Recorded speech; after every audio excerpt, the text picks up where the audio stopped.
I've been asked many times at this conference how our family has been making this transition. As you know, we've transitioned out of the pastorate and into our role there at Rosedale Bible College, which was a substantial change for our family. And I appreciate your kindness and your warmth, and I have felt very cared for because it has been an enormous transition for our family. And I would say this as well. I didn't realize, maybe I did at a sort of intellectual level, but not in a heart way, how secure I really was as a pastor. I feel like we've moved into a situation that's a lot less secure.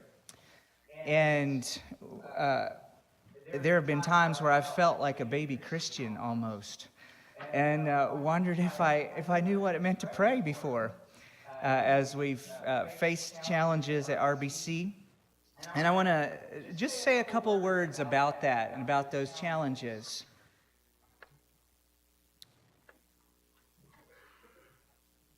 We are experiencing a substantial challenge at Rosedale Bible College.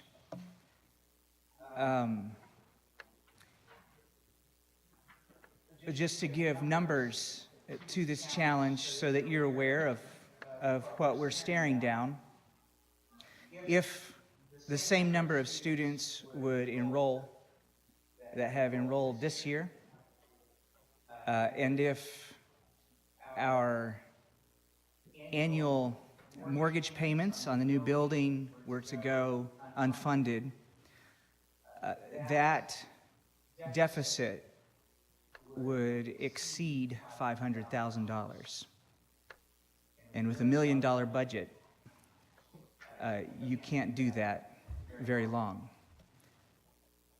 We have burned through significant reserves over the last year and are eating into funds that are designed to do other things rather than fund operations of the school. So that's the bad news. And it's scary, and it has kept me up occasionally during the night. I'd like to ask that we pass out our strategic plan. The good news is that we are not without hope. We have watched God move in some significant ways. We have experienced His grace in really profound ways. And this fall, we embarked on a strategic planning process in which we spent time as a staff and faculty praying. The board was praying with us. And we spent time in meetings dedicated to searching out what it is that God has for us as a school. At the end of the semester, the fall semester, we invited Tim Fuller from the organization Credo to come and facilitate a couple of days of strategic planning that sort of were the capstone to this strategic planning process. And he did such a fine job. We invited people from RMM, the CMC office, other friends of the college, board members, the staff and faculty. And as we got to work there, we really felt like God had been speaking to us. And so we're excited about the possibilities. Just a couple of words about the strategic plan and what we felt like God was leading us toward. I think what's important to understand is for RBC to get out of the hole that we're in, there aren't magic bullets. But there is the idea that we must be faithful to the calling that God's given us. And there are changes that we must make. There are things that we must do differently. Furthermore, this strategic plan isn't a plan that's going to be the plan for the next 5 or 10 years. It is the plan for the next 2 years, 3 years at the most. because it's a plan that's meant to lay the groundwork to enable us to really follow God and capture the things that He has for us beyond this plan. This plan is the first step toward becoming the institution that we believe God is leading us toward. And so it's not a finished thing. It's the beginning process. Furthermore, if I were to describe what we sensed God saying to us through the strategic plan, it's this: that RBC has to become far more intentional than we have been. Intentional in our mission, focus, and strategy in the way that we go about the work that God has given us. So the word intentional kept coming up. And lastly, before we walk through the plan, I'd like to share this. When I came to RBC, I was wondering, God, is this a thing where, we've just got to just burn the whole thing down and start over? Or is this a thing that you're wanting us to take what's there and you've got some ideas and things to really push out? And as we moved through the strategic plan process, this is, I think, how I would describe how I am seeing RBC, and I think the board shares this, that, this is what RBC is in our minds, and this is what we're doing. And if we could just capture the remainder of what is, there's so much potential that we haven't tapped into yet, that doesn't require sort of $300,000 in investments in new sorts of ideas, but rather becoming a place that's super intentional and committed to fulfilling the vision and mission that God's already given the school. And so I'm excited about filling up, as an institution, filling up this picture that we feel like God has given us for RBC. So let's look at the plan. If you start on the front page, our vision is to become a primary learning destination for preparing kingdom workers. And there are 3 ways in our strategic plan that we want to pursue this vision. We want to bring our vision to life through transformation of those who we come in contact with, who then go out to their communities and are transforming agents in their communities.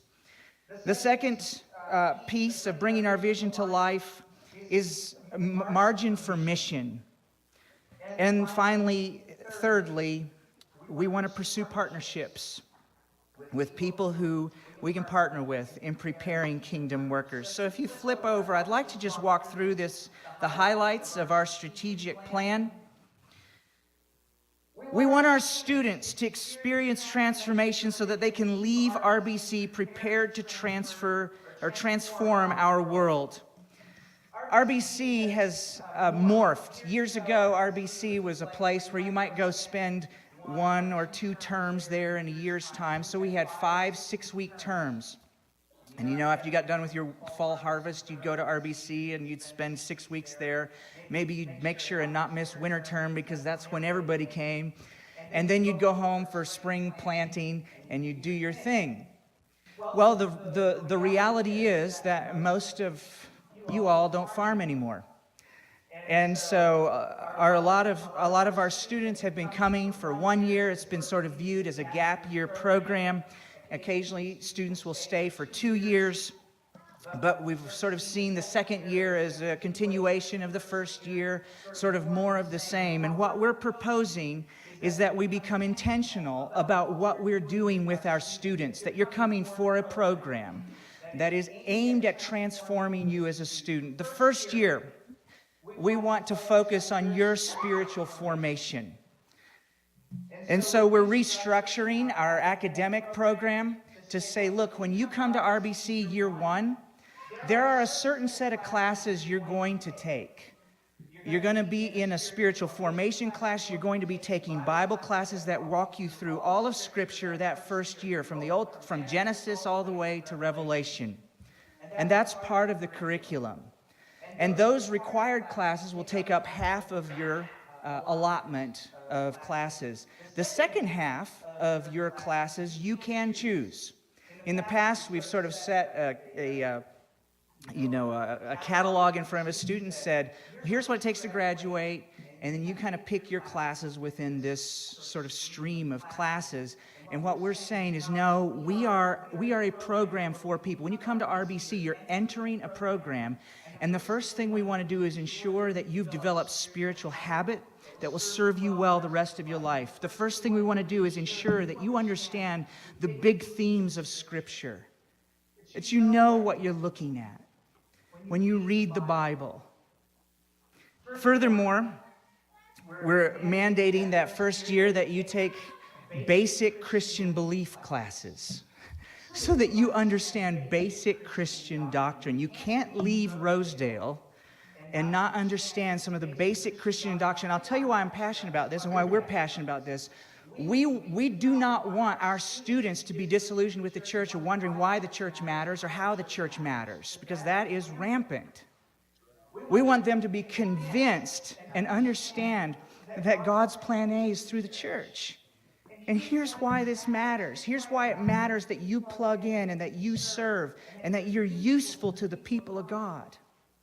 And so that's our heart. That's our passion in this. Secondly, we're mandating that they take peace, justice, and simplicity, which is sort of a continuation of basic Christian beliefs. But when you come to Rosedale and you're here for a year, here's what you're getting. And then you get some choice in that, but we're designing a program that's intentional and structured. Year 2, we're saying we don't want this to be a sort of a haphazard, well, you get a sort of, just float along for another year at Rosedale. Year 2, we're focusing on equipping you now. So year 1 has been a year of spiritual formation. Year 2, we want to equip you. We want to equip you to serve, and so we're building some leadership pipelines, a number of different pipelines and focuses of study. One will include a worship leader track. One will include sort of a helps track where students can leave RBC and pursue a degree maybe in social work or psychology, or they can leave, if you pursue the leadership track, you can go into ministry or you can go into business. Some of those types of things, but they'll also be developing practical ministry skill where they figure out, they learn to serve people well. So year 2 is building on that, and when you come back to RBC for the second year, we're going to expect some things from you, that you're learning to serve and lead in the campus community, and we believe that as students learn to do that, they will be more effective in leading and serving in your churches and in your community. So there's this intentional effort at preparing our students in ways that will benefit the church and the community and them as they move out to serve. Finally, I talked a little bit about this, building pipelines within the program tracks to help them plan their next steps so that when they come to Rosedale, it's not sort of like a catch basin that the water's all flowed in, and then you got these students wondering, looking, oh, well, like we spent a year at Rosedale or 2 years, now what do we do? Part of our mission there is to help them figure out what God is doing in their lives and where He's taking them, and to give them tracks and avenues out in those ways. So if you're coming to Rosedale for a year, we want to help you figure out what's next. If you're coming for 2 years, we want to help you figure out the next steps, whether that's going back to your home area and finding a job and plugging in, or whether that's going on to school. And we are interested in giving them avenues to pursue their degree and finish their degree in 4 years, so that RBC doesn't have to be seen as sort of a dead year in their academic life. We believe that kind of intentionality will help us in our mission of transformation.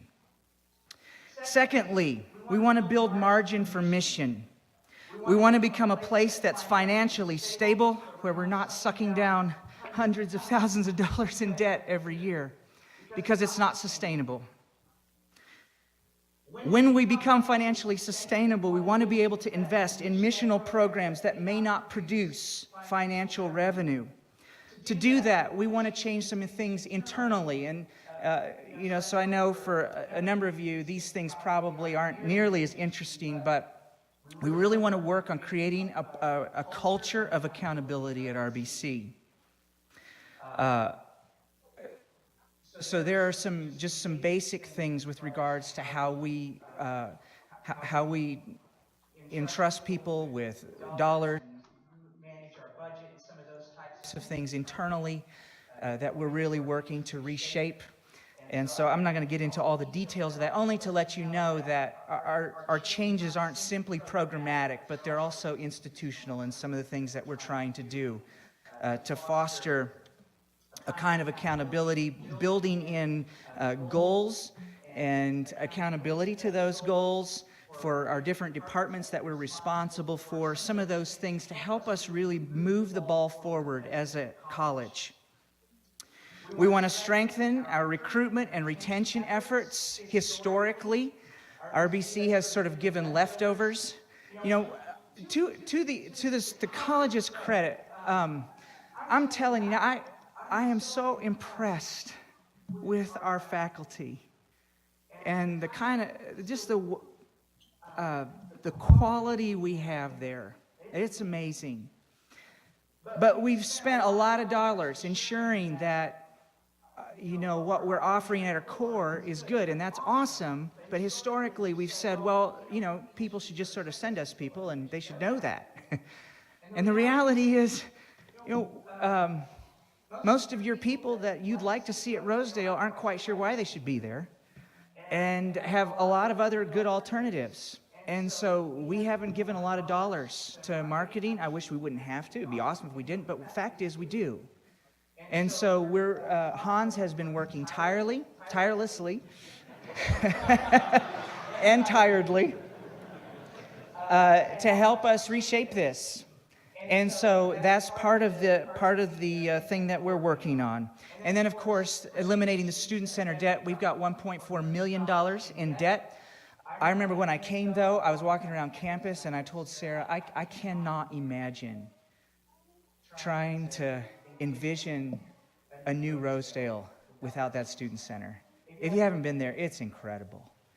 And our students they're either there or in the library. And so it's constantly used. We have groups through the summer. Almost every weekend is booked out through the summer because the community loves using that building. So thank you to those of you who've really contributed to that. But we'd love to get that thing paid off. Those mortgage payments are $10,000 a month, and it feels like a bit of a noose around our necks at this point. Finally, partnership. I've tried to communicate this at last pastor's conference. We exist at RBC to serve the church. We do not exist for ourselves. And if we did, I think most of us wouldn't have much interest in being a part of the project. The church is our most important partner, that's you, and specifically CMC churches. And so we are putting into place a plan to develop church partnerships in a more intentional way. We are, and this is probably the most exciting one to me because I was telling somebody I've tried to travel as much as I can, as much as I feel like is reasonable for my family. I've got 4 little kiddos and a wife who aren't so sure about their dad being gone all the time, and so I want to be cautious about that. But I love getting out to your congregations and sharing with you, preaching, and however I'm invited. But one of the things I've noticed is almost every place I've gone, I've had some adult come up to me and say, Jeremy, do you guys have an adult distance learning program, like some classes that we could take? In fact, who was it that I just talked to here just asked me before lunch? We're working on that. That is one of the bigger pieces of the proposal. We want to equip those of you who are trying to sharpen your saw for ministry. Whether you're a lay leader, whether you've been in the pastorate for a while, whether you've got some sort of women's ministry going on, we're working on a program that can be a distance program that will equip people in your congregations for better service, because we want to prepare kingdom workers, and that feels like a demand to us. We also want to create a worship leadership training program that's more intentional, that will serve you well. We want to we're going to rethink how we partner with associates who continually support the college, as well as alumni. And then finally, this one is an exciting thing for us. What many people don't know is that a lot of our students have gone on to other colleges and universities, particularly if they're private or if it's at Ohio State, and they're able to finish their degrees in 2 years. I think there's sort of a common misconception that, well, if you go to Rosedale, it's kind of a credit killer. That's not necessarily true. We've struggled in some public universities and colleges, especially outside of Ohio. But particularly if it's a Christian college or university that people are transferring into, often our students are able to graduate in 2 years with various degrees, whether it's in business, particularly in the social work areas, media. We've had a number of avenues that our students have done that. What we're working on, though, is creating sort of official agreements with a number of colleges and universities in various regions of the United States, where we can say, look, if you come to Rosedale and take this leadership pipeline, you can go to that school and graduate in 2 years with a business degree, because we have an articulation agreement with them. Or if you come to Rosedale and you take the HELPS pipeline, you can go to this particular college or university and graduate with a social work degree in 2 years. And let me tell you, if you come on this scholarship, this multiply scholarship, Rosedale is an absolute steal. Those other Christian universities and colleges, you're looking at $30,000 to $40,000 a year. If you come to Rosedale, you get college credits for $5,500 a year. Plus, that's to say nothing of the intentional spiritual formation that you're going to get.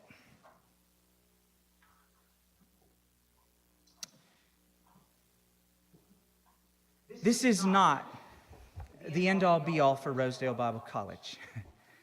This is the beginning for us to lay the groundwork for the next things that God has for us.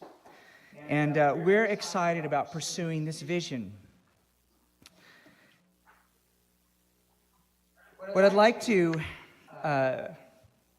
step back and tell you a little bit, I alluded to earlier, in spite of sort of the headwinds that we are facing, existential challenges, frankly.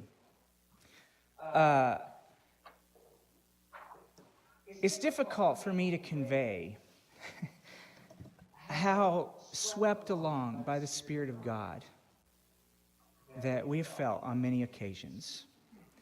So I just want to tell you a couple stories. One of the things that happened is Matt Showalter was due a sabbatical per our guidelines, our handbook. And so we didn't want to deprive him of that. But Matt is a critical piece to what we do. And he teaches a lot of classes. And I knew that my focus needed to be here. I also knew that John Showalter, who had been teaching classes last fall, was leaving. He and Dawn are down south in Costa Rica. And I was wondering, well, Phil and I were wondering, Lord, how's this going to work out? We've got a lot of work to do just institutionally. And now we've got this extra load of classes that we've got coming in. How's that work? And so I got on the phone and I called a number of you to see if you'd have any interest in teaching. And I'm really glad I did, because those conversations were fun and valuable. But the Lord was not burdening any of you to come join us. And so it's like, Lord, how does this work? And one day, Hans gets this email from a guy by the name of Matthew Cordella Bontrager. And in the email, this guy who I've never heard of was like, hey, I'm graduating seminary in December. And my wife and I are planning to go to Kosovo in July to plant a church. So we've got from, January to July. Do you have any classes I could teach? I thought, well, yes, we do. But, Rosedale, we care a lot that theologically, the people who are instructing your students carry the values of CMC, which frankly, it's a little difficult to find professors who do that. And so, of course, there was sort of a cautious optimism. But as we work through the questions with this Matthew Cordella guy, it becomes apparent that he's more CMC than most of us are. And so it's like, yeah, Matt, why don't you come? And I'm here to tell you, he came. He moved with his wife and his baby daughter. And they're in the apartments next door. And that guy is dynamite. The students love him. He was... Anyway, Matt, I want you to stand. You gotta look at this guy.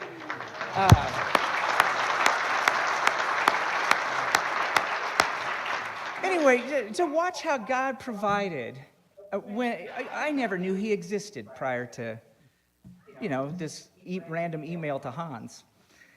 So anyway, so that happened. Last year, the board had fundraised and raised money to help pay the mortgage payments, $10,000 a month over the course of this last year, with the goal of doing a capital campaign to try to match that and pay down the debt on the student center. Well, so the person who was going to run that had some health issues in their family, and we blessed them to be released. But everybody at the college is wearing like 13 hats and running around like chickens with their heads cut off. And then to add this, it was like, how's this going to work? And then John was transitioning, and I'm transitioning. Anyway, through the whole thing, then not a lot got done on that. And then fall comes, and it's like, Lord, we told people we were going to use this money as seed money. How's this going to work? And so, we got on our little tricycle when we needed to ride a motorcycle, but what we have is a tricycle, and we started pedaling. And we prayed, and we worked at it as hard as we could. And we just prayed that God would provide. And our goal was $120,000, and I thought, oh Lord, well, if we can just get 60, that I'll feel like at least it wasn't wasted. Well, January rolls around, and God saw fit to provide us with north of $150,000. And it just felt like, through these things, God has been saying, look, there's a plan. And just trust me. And so I could tell you more stories, but we'll stop there. What I'd like to do, I'd like to invite Dave Maurer up. I'd like to tell you a little story about a man in Dave's church, a young man who's come to Rosedale Bible College. And so I was actually hoping Sam Koblenz was here. He had to leave this morning. But Sam's son, Morgan, is a roommate to Zach, who Dave is just going to give you a little bit of background on. So, Dave, you want to tell us about Zach a little bit? Sure. I just want to begin by saying, and Jeremy, you kind of spoke to this too, that God is so much in these things that happen. I'm pastor at Pigeon River Mennonite in the Thumb of Michigan, and we really can't take any credit for this process that's happened. Young man, 19, 20 years old, nominal Catholic, not really church background, going through some counseling sessions, and his counselor, who is not a Christian counselor, suggested that maybe he look for a Mennonite church. So I know some churches have decided to take that name out of their name, and there's reasons for that, obviously. But there are also opportunities that can come as well. So he got online and started looking for Mennonite churches. And he came across Pigeon River. And he will tell the story that as he was driving up that Sunday, he drove by the first time. He'd never been in a church. He didn't know what it was going to be like. He has long hair at the time. didn't really look like one that would typically be in our congregation. But he came back around and actually came in and visited us on that Sunday. Felt welcomed and kept coming back. To the point that a year later, after attending fairly regularly, he decided that he wanted to be part of our membership class. And with that, then, to be baptized, which we have this picture of him being baptized in the river in the summer of 2017. It's been a wonderful blessing to our congregation with the freshness that he has in looking upon things about faith. Because he doesn't have all the assumptions that so many of us have, all the understandings of what these things mean. And so the questions that he asks can be very deep and perceptive in the ways, and invites us then to think more deeply about our faith. Well, as we continue to journey with him, he's been working in a factory and is starting to become a little disgruntled with that. It's a difficult setting to work in. His coworkers are not people of faith, and he struggles and will testify to the ways that he's challenged in his faith to live as a Christian in that setting. But he was starting to think about some additional education. And so it happened that that spring then, last year, there was a Discovery Day at Rosedale. And one of our alumni, Jesse Moss in our congregation, was going to be taking a couple of our high school students down. And so I just encouraged Zach to go along as well. Just a weekend commitment, just to check it out, see what it's like, see if it might be something that'd be a fit for him. And he decided to go. And in large part, by the blessing of the Multiply Scholarship, because he would not have the financial resources to make that happen of his own accord, has been having a very good, meaningful, discipling experience there at Rosedale. So this is a little bit unsolicited, Jeremy, but as one who's also a product of Mennonite education, I would like to say that as much as I appreciate the vision for RMM, and I'm very much on board with that mission to the 1040 window, and that being our mission agency, we have another agency within our denomination that I'm not sure we're tapping into at the level that we could be. A 2-year, in this case, immersion experience of discipleship, of learning what it means to be a person of faith, is an incredible mission field opportunity. Not only for those who are called to go there who were not of faith before, but also for the students and the faculty to have opportunities to see with fresh eyes what it means to be people of faith, what it means to live out this call. And so I appreciate what you're sharing here, Jeremy. I'm very much on board with your vision. I would extend that to say that one of the places I think we were falling a little bit short on is that we tend to be focusing a little bit too much on sending our own to be at Rosedale. And that's an important part of it. It needs to be there. That culture needs to be there. But what are the opportunities then for us to be sending those who are not our own, that God has sent us to share the faith with, who can then go on for this next opportunity of these 1 or 2 years to be immersed into the culture of being a person of faith? An immersion experience. We talk about it sometimes with missionaries. The immersion experience. Learning a language happens well through immersion. Learning faith happens well through immersion. And how much more can that happen on a day-to-day basis in a setting like Rosedale than what we can even do in our congregations? Zach was faithful in coming every Sunday. That's once a week. This can be so much more. Thank you, Dave. I want to continue the story.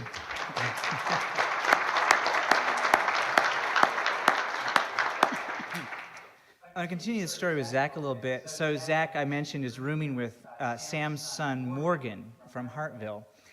And Morgan had opened up his Bible one of the first mornings. And by the way, Morgan and Zach are almost brothers at this point. They are just beautifully close friends. Morgan opens up his Bible, and he's reading his Bible one morning, and Zach looks over, and he's like, "What are you doing?" And Morgan said, "Well, I'm just having my time with Jesus." And Zach said, I'm trying to tell you the story as best I remember it, so I might be a little off, but Zach asked the question. He said, "Well, so do you do that all the time?"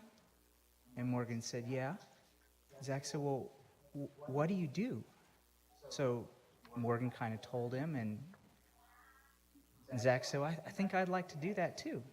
So Zach starts getting up to be with Jesus every morning. And a few days later, they decided they'd like to be with Jesus together. And so they frequently have their Bibles open together. And Zach is just eating it up. And I'm telling you now, those two men have God's hand on their lives. And it's so apparent. I would also say one of the other gifts that God has given RBC this year is an incredible student body. They are hungry. They are pushing into Jesus and learning so much. And so it's really beautiful. I'd like to just share a little video clip that Erica Byler put together for us.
Pretty much every night afterward, a few of us would just always get together and reflect over what God had been telling us.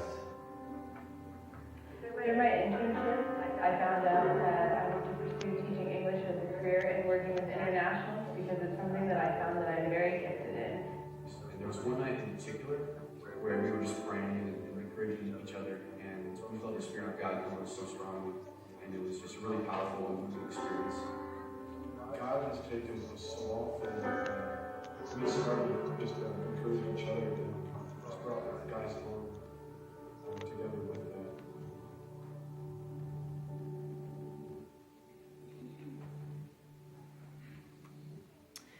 Those two guys that you saw at the end that we're talking about that are Zach and Morgan. So Zach's the guy with the Michigan, well, I guess you saw him getting baptized. Here's what I'd like to say to you. We exist for you. And we'll exist if you want us to. We're not interested in existing for ourselves. But we love what we see happening. We love what we see God doing. But we need help. We're really vulnerable right now. As vulnerable as I think we might have ever been. There are a few ways that you can help us. If you could get us contact information to students that you think would do really well at Rosedale, I'd invite you to... Hans, could you stand up? If you don't know Hans, he's the guy. He does a great job of talking with potential students. If you have people that you think would do well at Rosedale, could you give their names and numbers to Hans?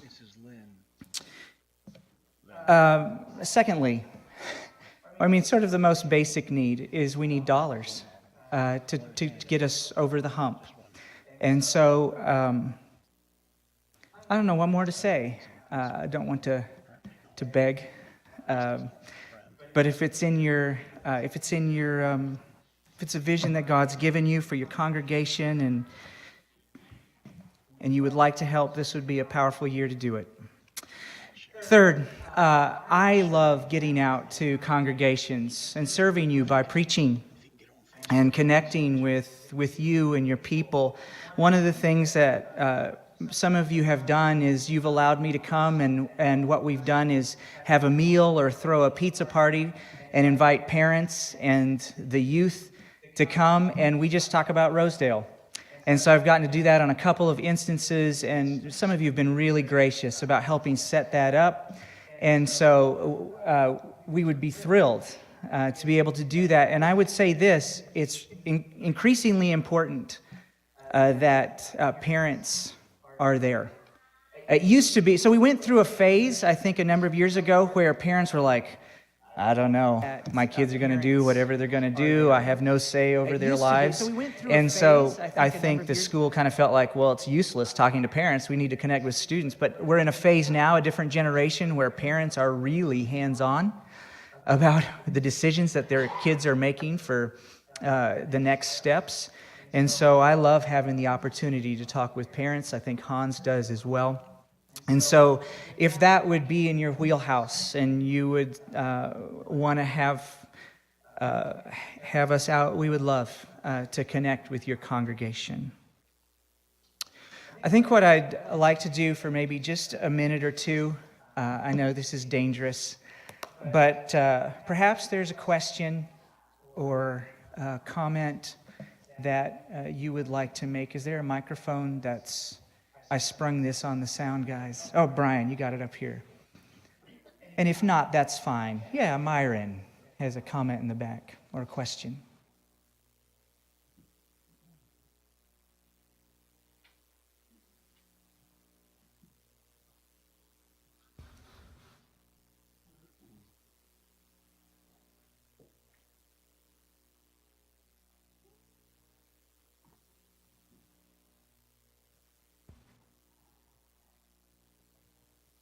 I appreciate you sharing what you did, Jeremy.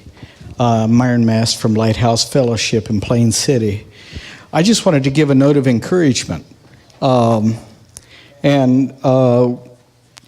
daughter, well, all our children went to Rosedale, but our daughter went there, and there were people that shared, that it could be a credit killer.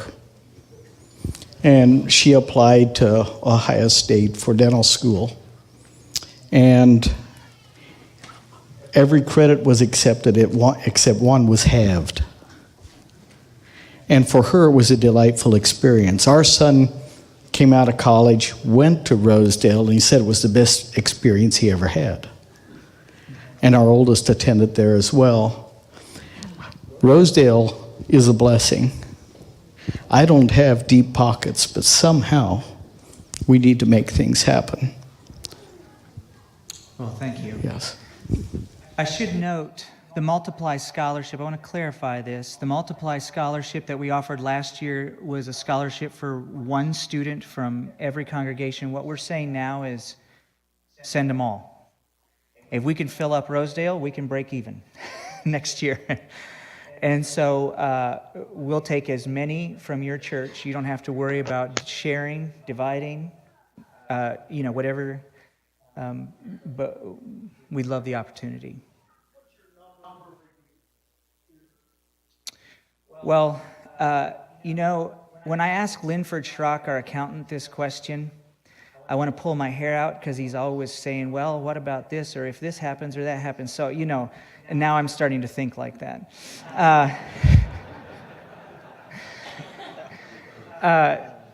It really depends on the... You know what? If we had 100 students, I'd call it break even. And depending on how it's structured, we might even make a little money. So it's just yeah.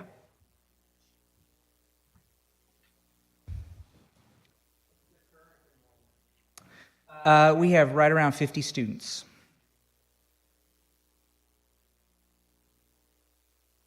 We've got dorm room for 110, and Ron Embleton led us in a prayer last year that God would fill those up.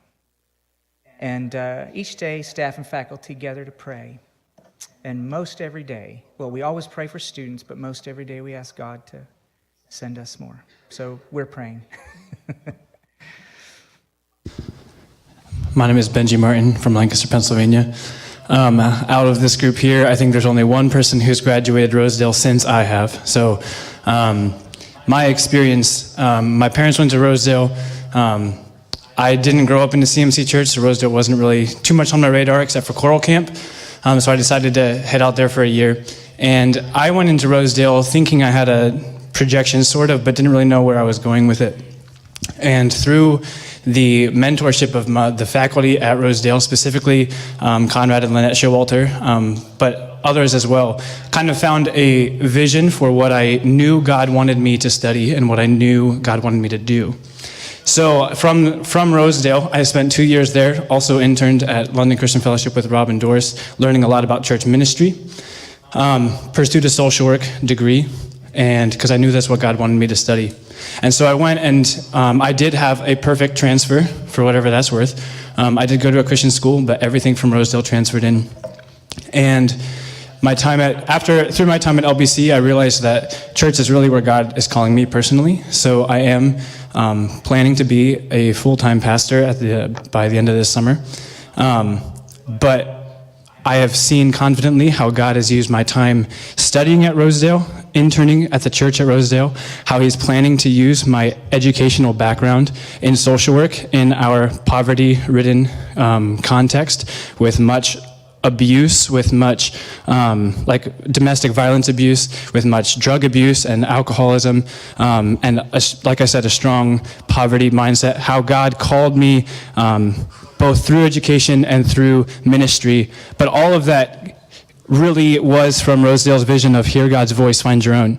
I have to say that's exactly what my experience was. But as a young person and I see what other young people are thinking and how they're processing their decisions, a word of encouragement to you, like was mentioned already, parents matter just as much, if not more, than talking to the kids. I hear a lot of kids who want to go to Rosedale.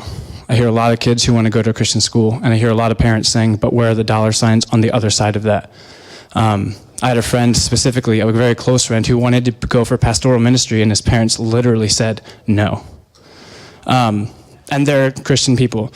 So I would encourage you as pastors and as leaders, as influencers, to be having these conversations.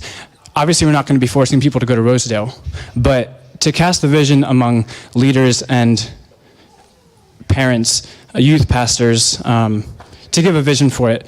Obviously, there's value in it, and I think everyone here has experienced that value in some way or other, as a student or as another participant. So just a word of encouragement. Financially, as a student who's paying money to go to Rosedale, like you said, it's way cheaper. It makes sense. Forget money.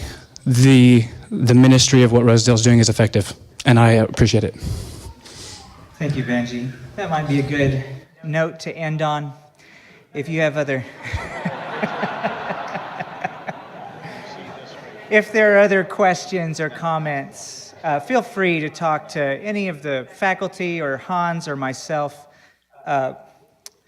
Thank you so much for caring about us, and we want to be useful to you. Lord bless.